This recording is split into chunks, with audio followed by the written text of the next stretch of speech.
पाटील, उद्या संभाजीनगरला मोर्चा निघणार आहे, काय तुमचं आव्हान असेल? सगळ्या बांधवांना विनंती की आपल्याला संतोष भाईच्या लेकीनं हाक दिली. शेवटी लेकी बाळीला ती आक्रोश करते, रडते, टावा फोडते, माझ्या बापाला न्याय मिळाला पाहिजे. तिच्या पाठीशी उभा राहणं आपली जबाबदारी.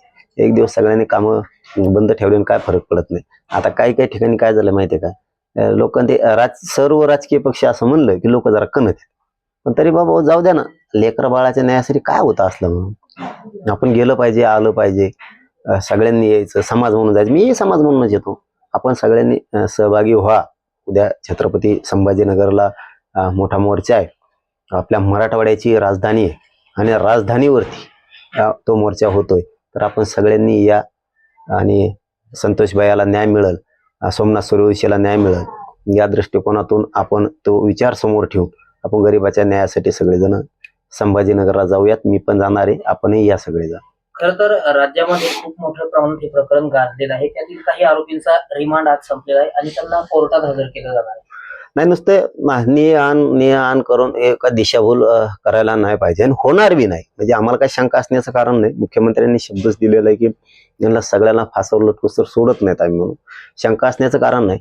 पण ते उगाच मोबाईल फेकून दिले, सापडानातच आणि हेच नाही तेवच नाही, हे बहाणे नको. जनमत काय म्हणतंय की जे खून करायला गेले, जे खंडणी मागायला गेले, या दोन्ही टीमांना कोणी पाठवलं, हा मेन गुन्हेगार खरा हे.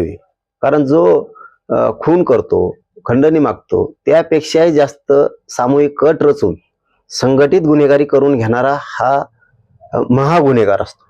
हे सुटता कामा नाही. खंडणीतल्या आरोपी हेच खुनात आहेत, हे संगनमत आहे. जरी तो प्रत्यक्ष तिथं नसला तरी त्यांनी घडून आणला हा खून. आणि खून करताना तो प्रत्यक्ष होता का नाही हे आपल्याला माहित नाही, पण तपास यंत्रणेने काम करताना चांगलं केलेलं आहे. पण पुढच्या काळात यातला काही अभावानं चार्जशीट मध्ये उल्लेख नाही आला असं होता कामा नये. ते हा नव्हता आणि ते सापडले नाही, हे पुरावे सापडले नाही, हे नाटकं आम्ही सहन करणार नाही. शेवटी मग राज्यात उद्रेकाची भावना तयार होईल आणि लोक चिडतील. त्यामुळे आज मुख्यमंत्री फडणवीस साहेबांमुळे मराठा शांत आहे. त्यामुळं यातला एकही आरोपी कोणताही सुटता कामा नाही. ही खूप मोठी रॅकेट आहे, खूप मोठी साखळी आहे. यांना सांभाळणारे राहिले धरायचे, आणखी लय प्रकार राहिले. यांनी आता तर ती प्रॉपर्टी इतकी आहे, त्या सरमाडची का कोणाची काय आडनाव आहे त्याची, सरमाड का करमाड, त्याची एवढी प्रॉपर्टी, एवढी त्याला काय करायचं इतके एवढी प्रॉपर्टी त्याची नाहीची. ती 100% सांगतो मी, ही प्रॉपर्टी दुसऱ्याचीच. कारण हा माणूस कधीच पिक्चर मध्ये दिसला नाही, कधी चॅनलवर नाही, कधी मोठ्याल्या इव्हेंट मध्ये नाही, राजकीय नाही, सामाजिक नाही, कुठल्याच नाही. आणि या काय की एवढी प्रॉपर्टी कुठून आली? ही कोणाची तरी पडद्या मागून याला काम करणारा दुसरा आहे, त्याने याच्या नावावर ठेवली. मेला तर तू मर, नावावर तो आहे, राहिला तर मही, नाही तर मग गेला तू बी. याच्या मागं कुणीतरी.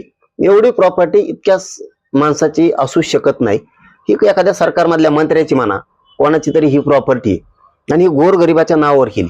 गोरगरिबाला मी जाहीरपणानं आव्हान करतो की बाबा हो, ज्यांच्या ज्यांच्या नावावर यांची प्रॉपर्टी असेल, आता यांजवळ पैसा, मग आता हे उद्याच्याला चौकशा लागल्यावर विचारणार आहेत तर पैसे कुठून आणले, ही जमीन कुठं घेतली. तर त्या टायमाला ती जमीन त्यांच्या नावावर नाही तर ती यांनी, हे एवढे चावट लोक आहेत की पैशाने जमिनी घेतल्या, प्लॉट घेतले, बंगले घेतले आणि दुसऱ्याच नावावर घेतले, पाहुण्या रावळ्याच्या कोणाच्या. आणि ते उद्या चौकस लागलं ते पाहुणं कुठलं राहिलं. त्याच्यामुळे माझी एक विनंती आहे महाराष्ट्रातल्या गोरगरिबांना, ज्यांच्या ज्यांच्या नावावर यांची प्रॉपर्टी असेल त्यांनी त्याच्याकडे जा आणि त्याला हे तुला लिहून घे. कारण हे सुखी संसार चाललाय तुमचा, तुम्ही मध्ये जाताना बरं का, मी इमानदारीनं सांगतो तुम्हाला, पुऱ्या प्रॉपर्टीची यांची चौकशी होणार आहे.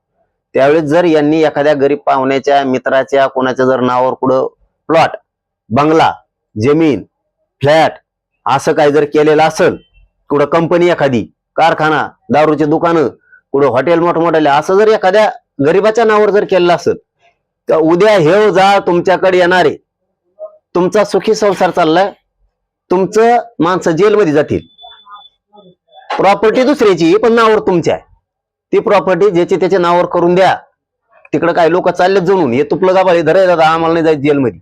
आणि ज्यांच्या नावावर आहे त्यांच्या घरच्या ताईंना सांगतो तुमचा संसार सुखी आहे, तुमच्या मालकाच्या नावावर जर कोणी जमीन केलेली असली किंवा काही जागा केलेली असली, प्लॉट काही यांनी या चोट्ट्यानी काड्या खंडणी चोट्ट्यानी, तर तुमच्या नवऱ्याला सांगा लवकर पळ आणि ती त्यांच्या नावावर करून दे तिकडं. मग जाऊ दे त्यांच्या नावावर, तुमच्या काळात होता लोकांचं लफड.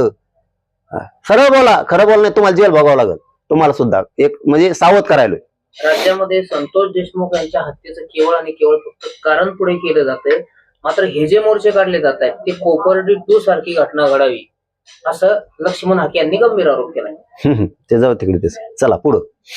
जरांगे पाटलांच्या मागण्या पूर्ण बेकायदेशीर आहे असं सुद्धा हाके म्हणतात. जाऊन तिकडे. चला पुढं.